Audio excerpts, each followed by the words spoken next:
এখানে আমাদের দ্বিতীয় যে রাশিটা দেওয়া আছে ওটা তো কত এক্স মাইনাস 4y, আর প্রথম রাশিটা দেওয়া আছে আমাদের কত x square minus 8xy plus 16y square. এটাকে যদি আমাদেরকে ভাগ করতে বলছে, আমি একটু এখানে কিছুটা গ্যাপ রেখে লিখতেছি। তো এখন আমরা কি করবো, দেখো এখানে এক্স স্কোয়ার আর এখানে আছে এক্স, তো আমাদেরকে কি করতে হবে, এখানে আসলে এক্স স্কোয়ার আনতে হবে। ঠিক আছে, এক্স স্কোয়ার আমরা কিভাবে আনতে পারি, দেখো এক্স স্কোয়ারকে এখানে যে এক্স আছে এক্স দ্বারা আমরা কি করবো ডিভাইড করে দেবো। ডিভাইড করলে যেটা এখানে উপরে দুটো এক্স আর নিচে একটা এক্স এসে যাবে, সূচকের নিয়ম অনুযায়ী একটা এক্স। তার মানে আসলে এটাকে আমরা এই একটা এক্স দ্বারা মাল্টিপ্লিকেশন করবো, অর্থাৎ এখানে যেটা আছে এটাকে আমরা এই এক্স দ্বারা মাল্টিপ্লিকেশন করবো। তো মাল্টিপ্লিকেশন করলে কি আসবে, দেখো এখানে এক্স এর সাথে এক্স মাল্টিপ্লিকেশন করলে এটা হয়ে যাবে এক্স স্কয়ার, আর এখানে মাইনাস 4y এর সাথে যদি আমরা একটা মাল্টিপ্লিকেশন করি এটা হয়ে যাবে আসলে মাইনাস 4xy। আমরা যদি সাজিয়ে লিখি এটা পাইছি, তাই তো। এখন দেখো আমি তো এক্স স্কয়ার এখানে লিখে দিয়েছি, আর মাইনাস 4xy এটা কোথায় বসাবো, আমরা এখানে বসাবো, রাইট। মাইনাস 4xy, এরপর আমরা ভাগের নিয়ম অনুযায়ী এটা যেটা প্লাস আছে এটা মাইনাস হয়ে যাবে, এটা মাইনাস আছে এটা প্লাস হয়ে যাবে। এখন এখানে আমরা যদি 8 মাইনাস 8y থেকে যদি আমরা প্লাস 4xy, অর্থাৎ প্লাস মাইনাস এটা আমরা কত পাবো, এখানে পাবো আমরা আসলে মাইনাস 4xy। কারণ -8 থেকে যদি আমরা +4 করি তাহলে আমরা এখানে পাবো কত -4। ঠিক আছে, তো ঠিক একইভাবে এখানে -4x হয়েছে আর এখানে আছে আমাদের কত 16y²।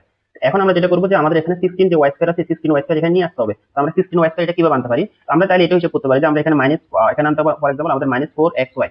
তো এখানে আমরা -4xy এটা হিসাব করলে আমরা এটা আসলে করতে পারি। তো আমরা -4xy কিন্তু কিভাবে আনবো, দেখো আমি উপরে আগে -4xy লিখলাম, লিখার পর এখানে এখানে যে এই যে x আছে x দ্বারা এটাকে কি করবো, এটাকে ডিভাইড করে দিব। তো ডিভাইড করলে কি হবে, দেখো এখানে এই যে ax আর ax এই দুটো ডিভাইড হয়ে ভ্যানিশ হয়ে যাবে, আর এখানে অনলি থাকবে আমাদের -4y। ঠিক আছে, তো এখানে আমি এই যে -4y যেটা পাইছি এখানে ভাগ ফলে এটা বসিয়ে দিব, -4 ওয়াইটা আমরা এখানে বসিয়ে দিব। বসিয়ে দেওয়ার পর এই -4y এর সাথে আমরা মাল্টিপ্লিকেশন করব, কোনটা মাল্টিপ্লিকেশন করব আমরা x -4y। তো আমি এখানে মাল্টিপ্লিকেশন করে তোমাদেরকে দেখাচ্ছি x -4y, এটা যদি আমরা মাল্টিপ্লিকেশন করি তাহলে দেখো আমরা কত পাবো, এখানে -4y এর সাথে x মাল্টিপ্লিকেশন করলে এটা হয়ে যাবে আসলে প্লাস মাইনাসে -4xy, আর এখানে -4y এর সাথে যদি আমরা -4y মাল্টিপ্লিকেশন করি এটা হয়ে যাবে আমি 7 দ্বারা 16, আর এখানে মাইনাসে মাইনাসে কি হয়ে যাবে প্লাস। তার মানে আমরা পাবো কত 16, আর এখানে আছে y এর পাওয়ার কত 1, এখানে আছে y এর পাওয়ার 1। তার মানে আমরা y এর সাথে y মাল্টিপ্লিকেশন করলে কত পাবো y স্কয়ার। সূচকের নিয়ম অনুযায়ী যে বেস একই রকম থাকলে এবং ওরা যদি মাল্টিপ্লিকেশন আকারে থাকে তখন তাদের পাওয়ার গুলো কি হয়, তাদের পাওয়ার গুলো যোগ হয়। তাহলে দেখো এখানে আমাদের উপরে যেটা আছে আর নিচে যেটা আছে দেখতে খুব একই রকম না, তাহলে আমরা কি করব, এখানে যেহেতু মাইনাস আছে মাইনাসটাকে ভাগের নিয়ম অনুযায়ী প্লাস করে দিব, আর এখানে